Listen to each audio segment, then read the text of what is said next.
There is a photograph taken on the morning of June 6, 1944. In it, Dwight Eisenhower stands among paratroopers of the 101st Airborne, hours before they would jump into Normandy. His expression is unreadable. History has studied that photograph for 80 years. The man in the center, the supreme commander, the architect of the greatest amphibious operation in human history. Except, he wasn't the architect. The man who actually designed Operation Overlord, who chose the beaches, calculated the tides, determined the number of divisions, plotted the deception, and wrote the foundational blueprint that every general on June 6th was operating from, was not in that photograph. He was not on any of the command ships. He was not in any of the press dispatches.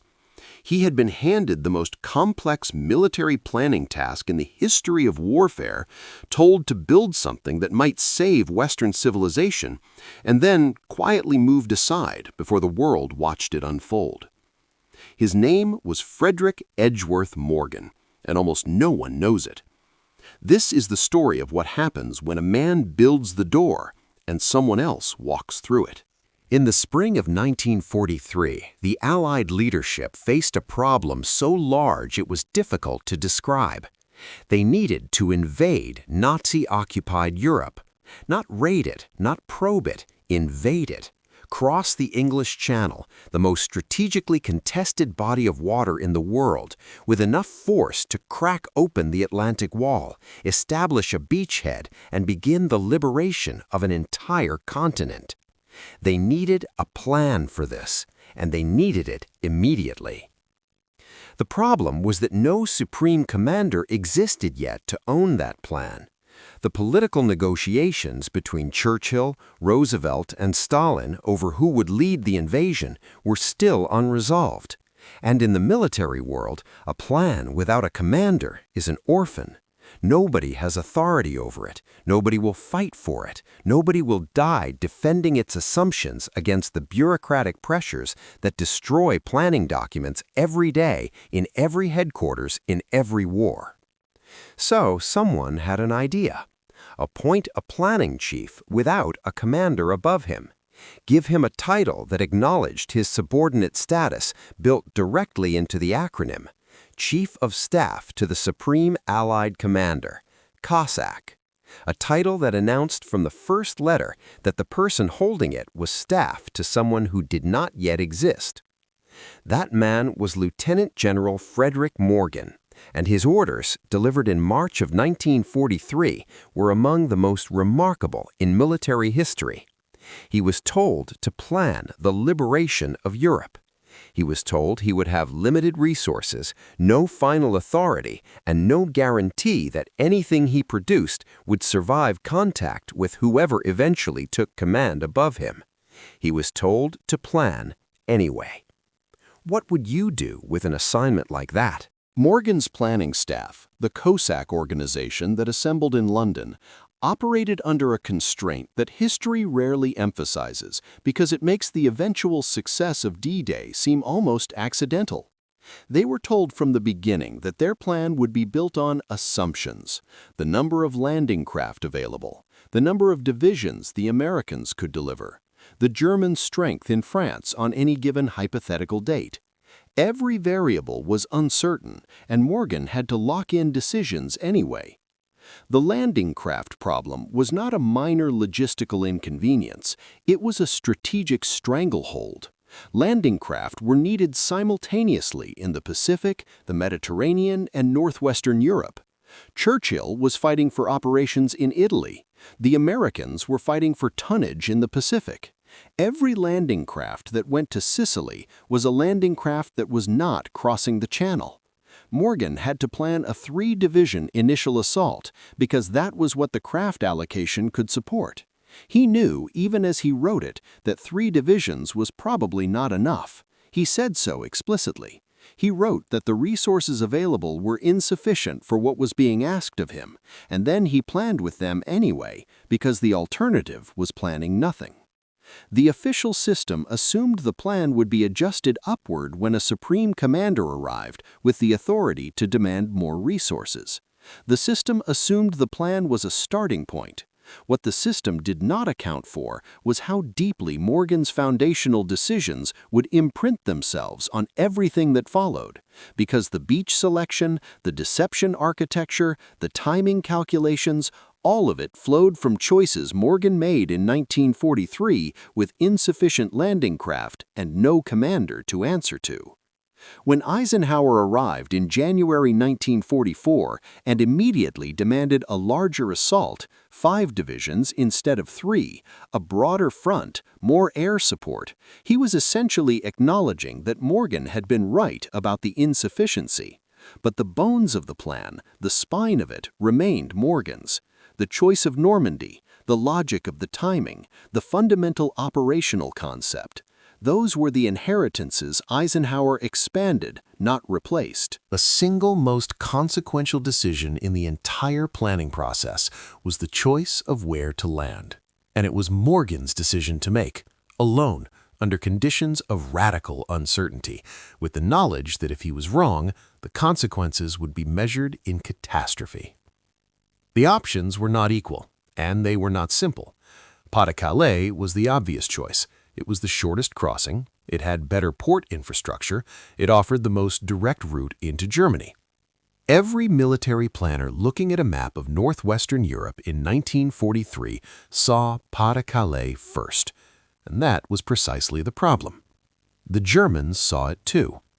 Pas-de-Calais was the most heavily defended stretch of coastline in France. The Atlantic Wall was thickest there. The German reserves were positioned to respond there. An assault on Pas-de-Calais meant attacking into the teeth of maximum German preparation, with every tactical advantage the defender possessed magnified by terrain and fortification. But Normandy had one advantage that outweighed every logistical disadvantage. The Germans did not believe the Allies would go there. And Morgan understood something that separated him from lesser planners. The element of surprise, properly exploited, was worth more than any fixed tactical advantage. If the Germans were looking at Pas-de-Calais, then Normandy was not merely an alternative, it was an opportunity. The deception plan that followed, Operation Fortitude, the ghost army of inflatable tanks and fake radio traffic and double agents feeding false intelligence to Berlin, all of it was built to support the choice Morgan had already made. The deception existed to protect the beach selection, and the beach selection was Morgan's. When the landing craft dropped their ramps on June 6, 1944, the fundamental geometry of the invasion, the reason the men were stepping onto sand in Normandy and not concrete at Pas-de-Calais, went back to a decision made in 1943 by a man most of the soldiers had never heard of. Eisenhower was appointed Supreme Commander in December 1943. He arrived in London in January 1944, and within days the dynamic that Morgan had been navigating for 9 months, planning without authority, building without ownership, was redrawn entirely.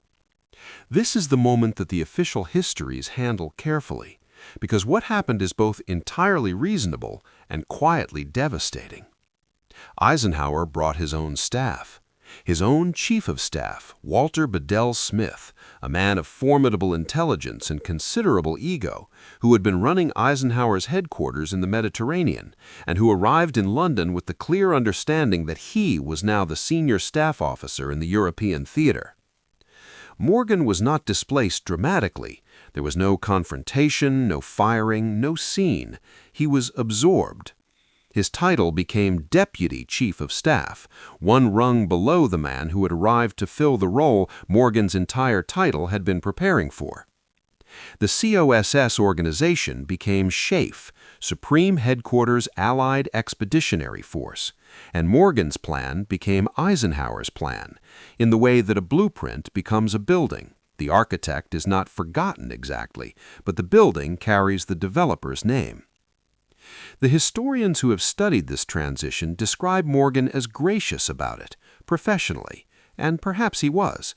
But there is a letter Morgan wrote in late 1944 that suggests the grace required effort.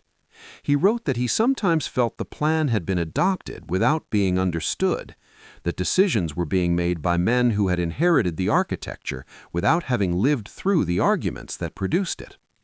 He did not name names. He did not have to.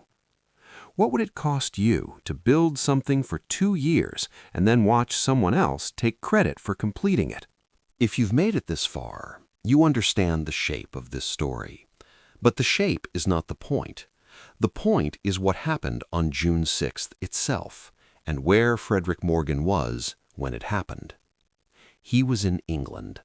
Not in the field, not on a command ship, not anywhere near the beaches he had chosen, the tides he had calculated, the gaps in the German defenses he had identified and planned around. He was at SHAEF headquarters, performing the administrative functions of a deputy chief of staff, while the plan he had conceived was being executed by men who answered to someone else. The dispatches from that day would mention Eisenhower. They would mention Bradley, commanding the American sector. They would mention Montgomery, commanding Allied ground forces. They would mention the division commanders on the beaches, the regimental commanders who rallied men off Omaha under machine gun fire, the naval officers who directed the bombardment. Morgan's name appeared nowhere. This is not unusual in military history. Staff planners are not battlefield commanders. The distinction is institutional and understood by everyone inside the system. But there is something particular about Morgan's situation that moves it beyond the ordinary. He had not been a staff planner in the conventional sense. He had been the architect. He had made the foundational choices. He had argued for Normandy when the political pressure toward Pas-de-Calais was considerable. He had built the deception framework from scratch. He had done all of this without a commander above him, without the authority that made planning coherent, trusting that someone would eventually arrive to own the structure he was raising. And when that someone arrived, Morgan stepped aside with professional correctness and watched the structure he had built carry someone else's name into history. The beaches worked. The deception held. The Germans, convinced by Operation Fortitude that Normandy was a feint and the real assault was still coming at Pas-de-Calais, kept their reserve panzer divisions in place for weeks after June 6th. The logic Morgan had embedded in the plan, the choice that Normandy's success depended on German uncertainty, proved exactly right. He was not there to see it. After the war, Morgan made a mistake. Not a military mistake. A political one. He was appointed Deputy Director of the United Nations Relief and Rehabilitation Administration, UNRWA, the agency responsible for managing displaced persons in post-war Europe. The scale of the humanitarian crisis was staggering. Millions of people displaced by the war, living in camps, unable to return to homes that in many cases no longer existed or now lay inside Soviet-controlled territory. Among the displaced were hundreds of thousands of Jewish survivors of the Holocaust, and Morgan, in January 1946, gave an interview to a wire service reporter in which he suggested, in language that was at minimum careless and at maximum something darker, that Jewish displaced persons were organized, well-dressed, and arriving in an organized movement that implied some deliberate plan behind their migration. The statement produced immediate and entirely justified outrage. Morgan denied he was anti-Semitic. He was fired anyway. The director of UNRWA, Fiorello LaGuardia, dismissed him within days. The historians who have written about Morgan in the decades since tend to handle this episode with varying degrees of charity. Some argue it was a catastrophic failure of judgment in a moment of exhaustion by a man who had spent 3 years planning a war and was now administering a peace he was not equipped for. Some argue it reveals something that had always been present. The record does not resolve the question cleanly. What it does is complicate the narrative. Frederick Morgan is not a simple story of a forgotten hero. He is a more difficult story. A man who built something extraordinary, was denied the recognition that came with it, and then, in the aftermath, damaged whatever claim he might have made on history's sympathy with words that cannot be taken back. This is where moral clarity fails. What do you do with a man who was right about Normandy and wrong about what he said in 1946? History does not offer the option of separating the two. The man is the whole of his choices. There is a detail in the Cossack planning documents that most histories skip because it does not photograph well. It is a section of the plan dealing with what Morgan called the acceptable rate of failure. In plain language, the casualty estimates. Morgan's staff calculated in cold actuarial language how many men they expected to die in the initial assault. They did not calculate this because they were indifferent to the deaths. They calculated it because an operational plan that does not account for casualties is not a plan, it is a wish. And Morgan, whatever else he was not a man who dealt in wishes. The acceptable rate of failure section described a scenario in which the assault on Normandy failed, in which the men who crossed the Channel did not establish a beachhead, in which the Germans pushed the Allies back into the sea. It described this scenario not because Morgan thought it was likely, but because a planner who does not model failure is a planner who will be destroyed by it. The plan included contingencies. If the assault failed, if the deception was discovered, if the weather window closed before the operation could launch. The plan had answers, or at least responses, for each of those scenarios. They were not good answers. No answer to the failure of the largest amphibious operation in history could be good, but they existed. They were written down. They were part of what Morgan handed to Eisenhower in January 1944. Eisenhower never needed them. The plan worked. The contingencies stayed in the filing cabinet. But they existed because Morgan had the discipline to write them and the moral courage to hand them to a supreme commander who would have preferred not to see them. That is what planning actually is. Not optimism, not the articulation of a best case. Planning is the refusal to look away from the possibility that everything goes wrong, and the determination to have thought through what happens next even so. Morgan looked at the possibility that everything went wrong and wrote it down carefully and handed it to his commander without flinching. That document never made it into the photographs. Operation Overlord, June 6, 1944. The largest seaborne invasion in the history of warfare. 156,000 Allied troops, 11,000 aircraft, nearly 7,000 naval vessels. The beaches of Normandy, codenamed Utah, Omaha, Gold, Juno, Sword. The paratroopers dropping in the dark hours before dawn. The destroyers firing directly at the cliffs above Omaha to suppress gun emplacements. The men in the landing craft, seasick and silent, approaching a shore they could not see. All of it flowing from a plan that had been conceived in London in 1943 by a staff with insufficient landing craft, no supreme commander, and a mandate so large it could only be answered by assuming it was possible and beginning anyway. The name most associated with that plan is Eisenhower's. Appropriately, in the sense that Eisenhower was the supreme commander, bore the ultimate responsibility, and would have carried the ultimate blame if it had failed. That is what command means. The authority and the accountability travel together. But there is another name. It appears in the original planning documents. It appears in the archival files at the Public Record Office in London.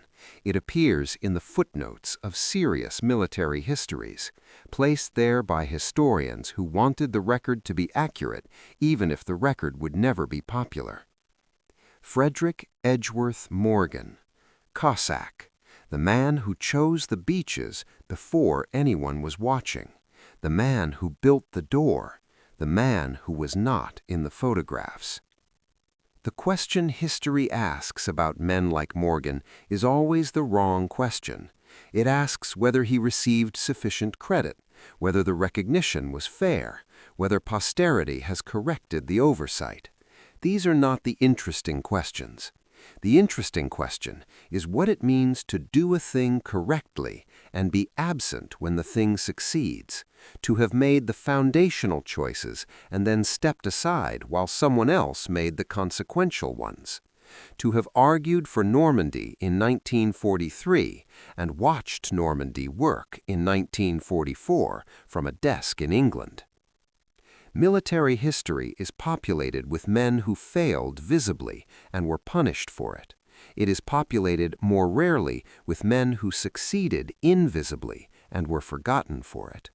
Morgan belongs to the second category, which is in some ways the harder fate, because failure at least produces a story. Quiet success, properly absorbed by the institution that needed it, produces a footnote. On the morning of June 6, 1944, the men in the landing craft did not know the name Frederick Morgan. They knew the name of the beach they were approaching. They knew the names of the men beside them. They knew, in some cases, the name of their immediate commanding officer. They did not know the name of the man who had looked at a map of the French coastline in the spring of 1943 and decided that this beach, this tide, this calculation was the one that gave them the best chance of surviving the morning. He had made that decision, and then he had stepped out of the way and let them live inside it. Whether that was duty or tragedy or simply what the work required is not a question that resolves cleanly. It is the kind of question that stays with you.